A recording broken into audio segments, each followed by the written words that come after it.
That sort of worked, didn't it, Tim? Nicely done, yes. Yeah, smooth. Tim Shipman, chief political commentator for the Sunday Times, is with me to watch and pause the action on PMQs. We can see the House of Commons quite full as MPs cram in there, ready to hear what the Prime Minister has to say. Joining us got here. any popcorn? Has anyone got it? Well, not popcorn, but you'll be pleased to know, because I think the topic of conversation is going to be this party and the cheese and wine. Tim and I I've got a little cheese board and I've got a bottle of wine. Oh, actually, it's a screw top. So we're going to partake, and as I sort of dish this up, set the scene for the listener who is confused about whether there has been a party or not, and whether those Downing Street staff were laughing and lying at the same time. What's your view on it? Well, there was clearly a social event involving alcohol and a lot of people. If you want to call that a party, if it looks like a party, it smells like a party, it probably is a party.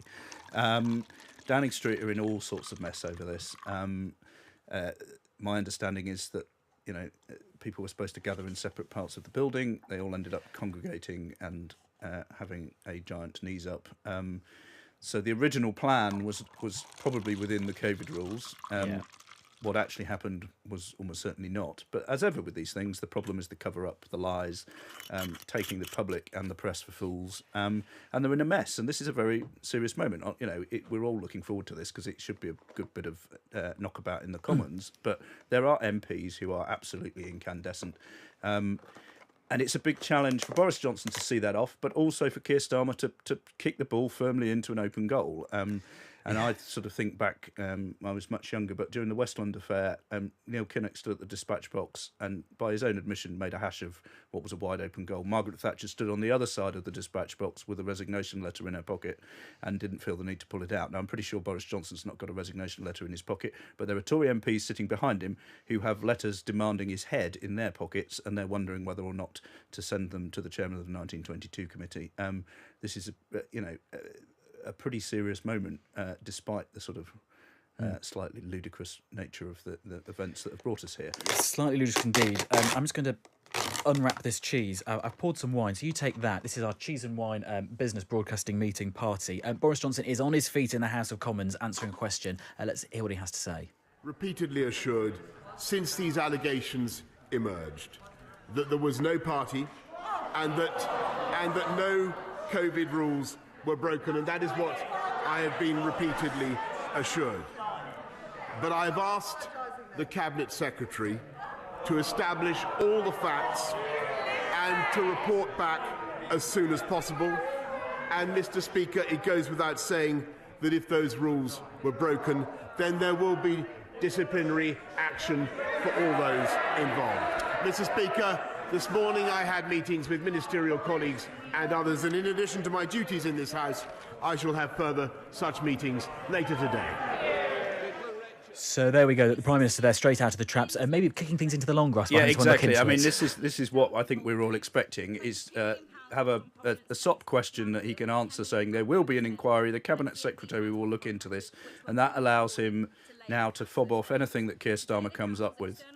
There's an inquiry, wait for the outcome of the inquiry. And the other thing he's going to try, they're announcing, briefing pretty hard that they're going to introduce these Tier 2, the Plan B restrictions on COVID, and he'll be able to spend the rest of the Prime Minister's question saying, this is very important, it affects everybody's lives in the country, and why are you asking me about this trivial party when I've already announced an investigation? So I hate to pre-brief Boris Johnson's answers to all 6 questions, but there we go.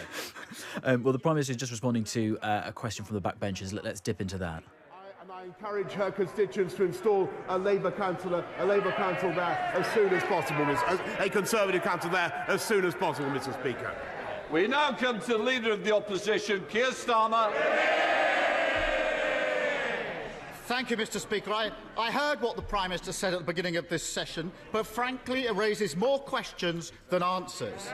Last week, I asked the Prime Minister, was there a Christmas party in Downing Street for dozens of people on December the 18th? The Prime Minister, the government, spent the week telling the British public there was no party. All guidance was followed completely. Millions of people now think the Prime Minister was taking them for fools and that they were lied to. They're right, aren't they?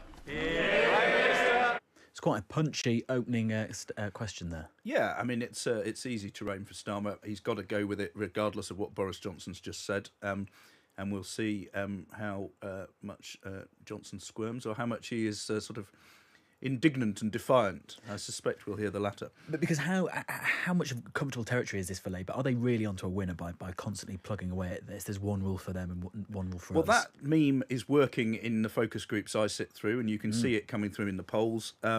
This seems to have cut through in a way that nothing else has cut through apart from Dominic Cummings' trip north to Durham.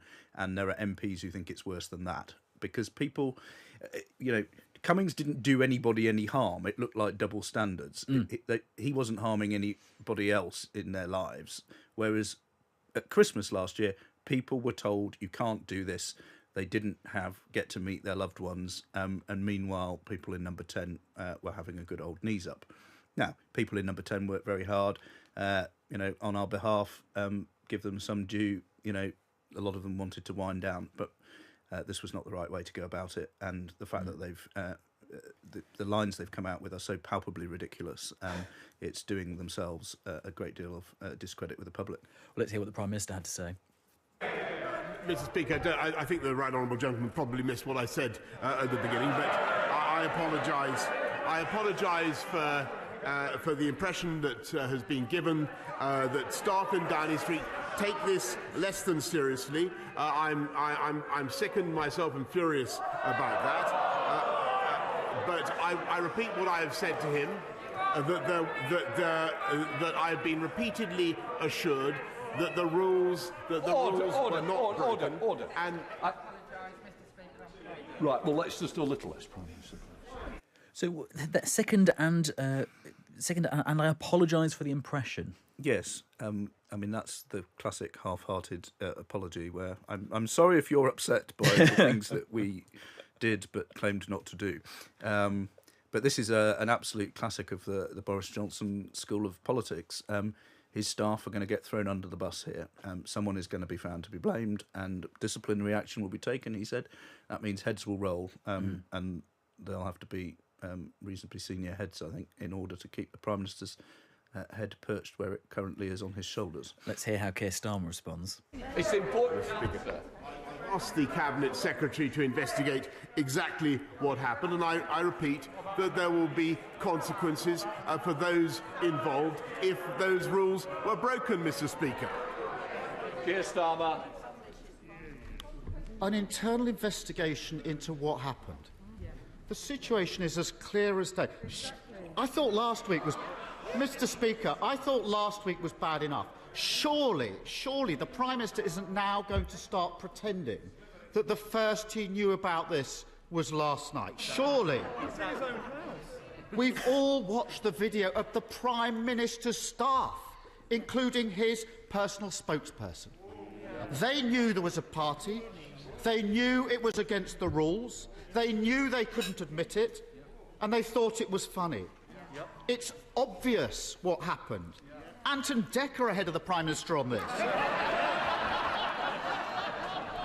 The Prime Minister has been caught red-handed.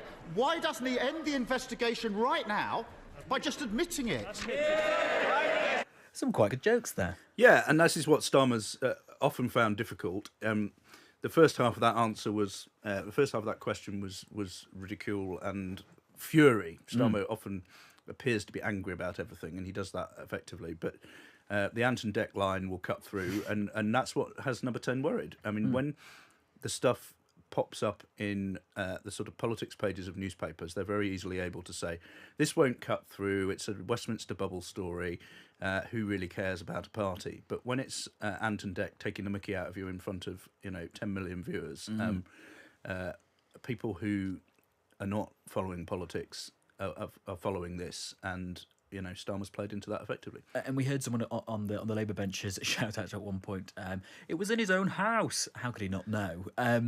That is hard to kind of run with, isn't it? That he didn't know necessarily what was happening. Yes, I mean, the idea that he's not been heavily involved in saying deny everything it seems fairly unlikely to most people who understand how Downing Street works. I mean, again, just to provide the listener him, this was a party downstairs in the sort of the working parts of the house. The first floor is mostly staterooms, which are for sort of big events, and then the flat is right at the top. So technically he could have been secreted away, but it seems unlikely that he wouldn't have had to walk through these revelries to retire to his bedchamber or become aware of some noise downstairs. Well, this is how the Prime Minister responded. Because, Mr. Speaker, I've been repeatedly assured that no rules were broken, Mr. Speaker, and they may not. I understand public anxiety about this, and I understand public indignation. But there is a risk of doing a grave injustice to people who are frankly obeying the rules, Mr. Speaker. That is why the Cabinet Secretary will be conducting an investigation, and that's why there will be the requisite disciplinary action if necessary. Keir Starmer. So there's actually then slightly pivoting after seeming to throw them under the bus. A grave injustice might be done to the Prime Minister said to some of the staff there. Yes, though he also said he'd been repeatedly assured that everything was fine. I mean, someone called me this morning who's very well experienced at these kind of firefighting exercises, who said there are two choices here if you're the government, one of which is that the Prime Minister has misled the country, or the second is that some wicked aides have misled the Prime Minister, and it seems very much like they are following the playbook that poor old Boris Johnson didn't know what was going on, and he's going to be shocked and horrified to discover the outcome of this investigation when it happens.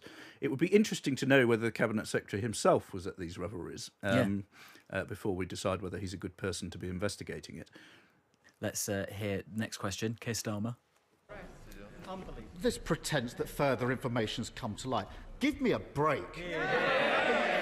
He's still taking the public for fools. On the day of the Downing Street party, Trisha Greenhall's mum phoned her. She was breathless and feverish. You might want to listen. Trisha followed the rules and didn't visit her mum. Listening?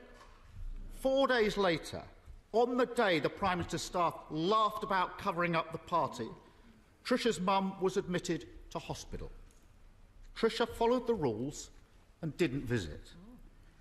Trisha's mum spent Christmas Day in hospital. Trisha followed the rules and didn't visit. 2 days later, Trisha's mum died.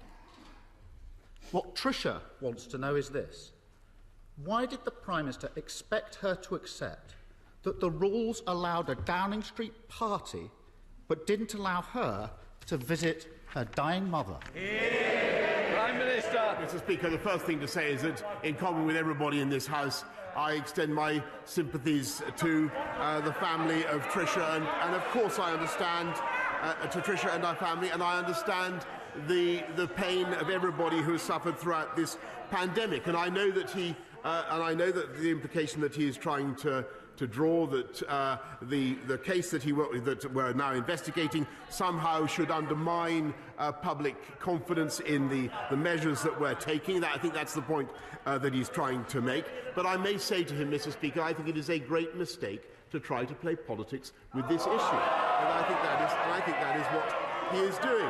I think that is what he is doing. And the public, Mr. Speaker, will not like to see. I don't think the public do want to see confidence in their measures, in these measures, undermined. And we are taking. I think they can see the difference, Mr. Speaker. We are taking the steps necessary to protect the public, above all, Mr. Speaker, by rolling out the vaccinations, and rather than focusing on the events of a year ago, Mr. Speaker, that is what we are focusing on, and that is what I think the public will understand. Yes. Will that answer do it for Trisha, do you think? I think it's unlikely. He did make a decent effort there at sounding sombre and contrite. But that was always going to be an interesting moment when Starmer pivoted from outrage to the sort of human interest element, and it's very hard for Boris Johnson to answer that. And the point there that the Prime Minister was saying was that Keir Starmer, a bit like what Charles Walker was saying on Times Radio Breakfast this morning, that this kind of thing could undermine public confidence in COVID regulations. The Prime Minister trying to paint Keir Starmer as almost wishing that to happen and pushing that along. Is that a charge that could stick? I mean, it has in the past been a criticism in the focus groups I've sat through of Starmer that he's a bit opportunistic and he doesn't give the government the benefit of the doubt on COVID. But I think it's more damaging for Boris Johnson if the polls start to show that people are simply refusing to obey the new rules which he's bringing in because they don't think that the politicians are doing it themselves.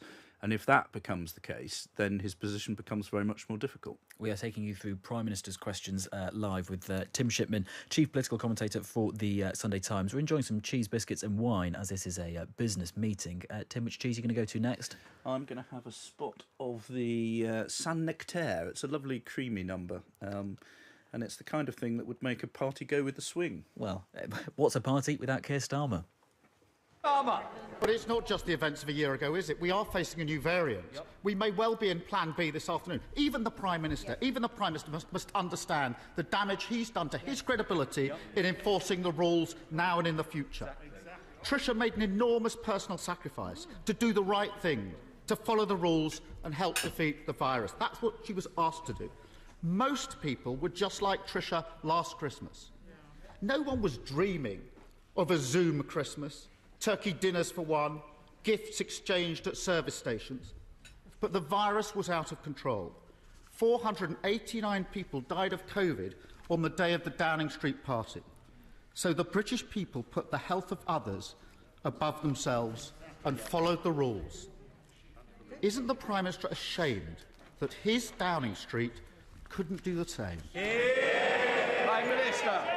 Mr. Speaker, I've said what I've said about the events on December the 18th. They will be properly investigated, and Mr. Speaker, I will place a copy of the Cabinet Secretary's report in the library of the House of Commons. But what people should not do is lose focus on what we are trying to do now. Rather than, of course, we will deal with the events of what may or may not have taken place on the 18th of December last year, Mr. Speaker. But what I think we need to focus on today is what we're doing to roll out the vaccinations across this country and what we're doing to protect the public.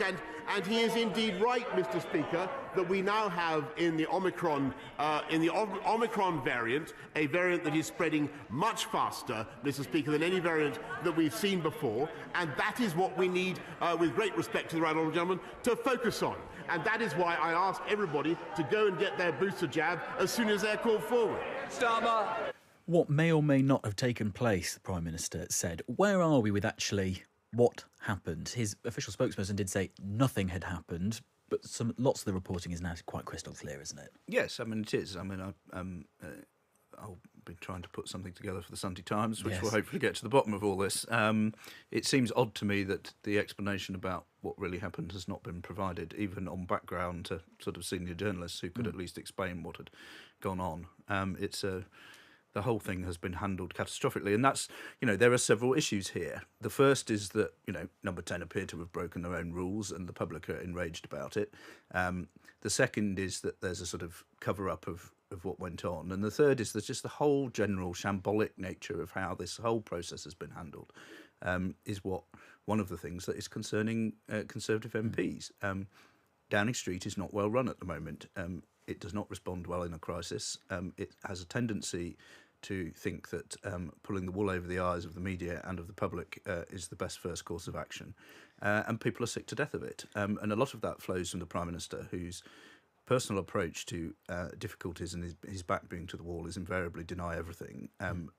Never apologise, never explain is supposed to be the Royals' mantra, but it's very much Boris Johnson's as well. And it doesn't serve him well in situations like this because this has escalated from an original story that could have been explained and some kind of apology made, but it hasn't, and it's now blown up into a huge issue, which it may not end Boris Johnson's premiership, but it will certainly be one of the bricks in the wall of that sort of tumbles on him eventually. But in terms of this fury in the backbenchers behind him in his own party, how much of this can we just price in as being the same kind of fury that we saw around Barnard Castle, around insert name of any other stooshy that's happened? It's the sort of same bunch of people getting angry, or is there something more dangerous happening this time? I think it's more dangerous. It's not the same bunch of people. It's pretty well everybody. My WhatsApp is groaning with MPs who are screenshotting emails that they've had from their constituents, sending me choice morsels from their own WhatsApp groups where people are enraged. Of course, the usual suspects are enraged. That's why they're the usual suspects. But it goes a lot wider than that. And there's a lot of concern in Downing Street that this is quite a dangerous moment for Boris Johnson. Here's question 5 in Prime Minister's questions. Keir Starmer. The Prime Minister apparently wants us to focus on what's happening today. There were no government spokespersons on the media this morning. I see the Health Secretary has made it to the Chamber. And that's the point, Mr Speaker. This virus isn't defeated. We're going to face other tests where the British people may be asked by their leaders to make further sacrifices for the greater good. Her Majesty the Queen sat alone when she marked the passing of the man she'd been married to for 73 years. Leadership, sacrifice, that's what gives leaders the moral authority to lead. Does the Prime Minister think he has the moral authority to lead and to ask the British people to stick to the rules? That's quite a difficult question for the Prime Minister to ask there. Does he have the moral authority after all of this? Yeah, it's a fair point to make by Starmer, and the contrast with the Queen is a telling one. Yeah. I don't think it's a particularly effective PMQs question because it doesn't really lead anywhere, and Boris Johnson will be able to sort of burble away in whatever fashion he likes. And I'm looking at a lot of messages coming into my WhatsApp from both sides. Well, just the general feeling that, yes, Starmer is obviously winning this easily, but he's 3-0 up when he could be 6-0 up, and he hasn't. There have been a couple of good lines, but let's wait for the peroration, the bit they'll want on the 6 o'clock news, and see how good that is. But just slight feeling at the minute, it's just a tiny bit lacklustre. And someone's just messaged me saying Angela Rayner is looking furious sort of next to him because she knows she could do a better job of sort of beating up the PM. And you might get the odd sort of bit of tension on the Labour benches over this as well, if it's not a knockout blow, and it doesn't look like being a knockout blow at the moment. Well, we await Keir Starmer's climax. First, this is Boris Johnson replying to that question. Not only that, Mr Speaker, but the Labour Party and the Labour leader in particular have played politics, Mr Speaker, throughout this pandemic. I've got to hear what the Prime Minister is saying, because if I don't know when something is said, and I must hear the Prime Minister. Prime Minister. Yes, Mr Speaker, and if I may say so, throughout this pandemic, the Leader of the Opposition in particular has done nothing but play politics to try to muddy the waters, to confuse the public and to cause needless confusion about the guidance. The public, Mr Speaker, have not been so confused and they have not been fooled. And they have got on with implementing the guidance, and they have got on in particular, Mr Speaker, with showing great commitment to the health of this country by going forward to get vaccinated. Order. Prime Minister. Mr Streeting, we've had this the week before. I'm not having this every week. No, if you want to be on the front bench, behave like you're meant to be there. Prime Minister. Where's Streeting Health Secretary? Mr Speaker, at every stage, the Labour leadership and the Labour right honourable gentlemen have tried to muddy the waters and to play politics, whereas the people of this country have not been fooled. And in particular, they have come forward to get vaccinated faster than any other country in Europe. We've now done 20 million boosters, Mr Speaker. That is the single best thing that we can do, and I encourage everybody to keep going and get their booster jab. Here we go. That's so desperate, and even his own side can see it. Last week, the Prime Minister told us there was no party. Now he thinks there's something to investigate. The Justice Secretary thinks that the police don't investigate crimes from a year ago. Well, I ran the Crown Prosecution Service, and I can tell him that is total nonsense. Mr Speaker, at Westminster Magistrates Court, right now, the CPS are prosecuting over a dozen breaches of COVID restrictions last December, including those, Prime Minister, who hosted parties.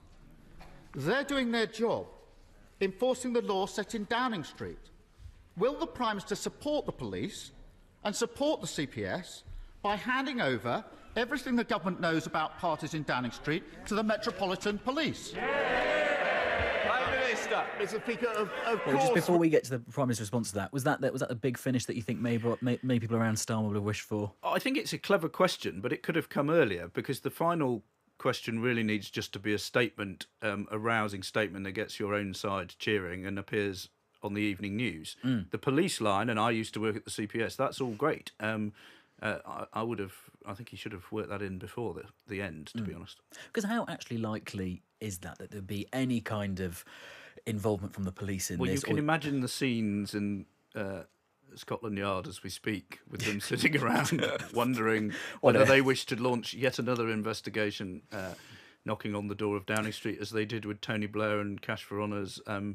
Something that didn't pan out terribly well for the police in the end. It didn't do Tony Blair much good either, but one wonders if Cressida Dick, the Met Commissioner, who has been kept in her job longer than some people wanted, might think, let's not bother with this. Or she might think, well, they're not giving me as much time as I would really like. Perhaps it's time to go out in a blaze of glory. But I think there's a lot of people who would be slightly sceptical of the likelihood of this going. But at the same time, if Johnson were to hand over the evidence, then that might put the police in a position where they don't have much choice but to do so. Politics is about to get a bit more interesting. It is. This is Boris Johnson's reply to that question. We will do that, and we will get on with the investigation by the Cabinet Secretary. Mr. Speaker, he continually wants to play politics with this issue. We want to get on with our job of protecting this country during the pandemic, and Mr. Speaker, delivering the fastest vaccine rollout in Europe, fighting the drugs gangs, Mr. Speaker, when the party opposite wants to decriminalise Class A drugs, Mr. Speaker, and backing our borders bill, Mr. Speaker. They have an opportunity to focus on that tonight. Why not back our borders bill, Mr. Speaker, and have life sentences for people traffickers? That's what the Leader of the Opposition should be doing. That's what I urge you, rather than playing politics. So that is the last of the Boris Johnson-Keir Starmer exchanges. Do you think he successfully managed to pivot the conversation to the borders bill?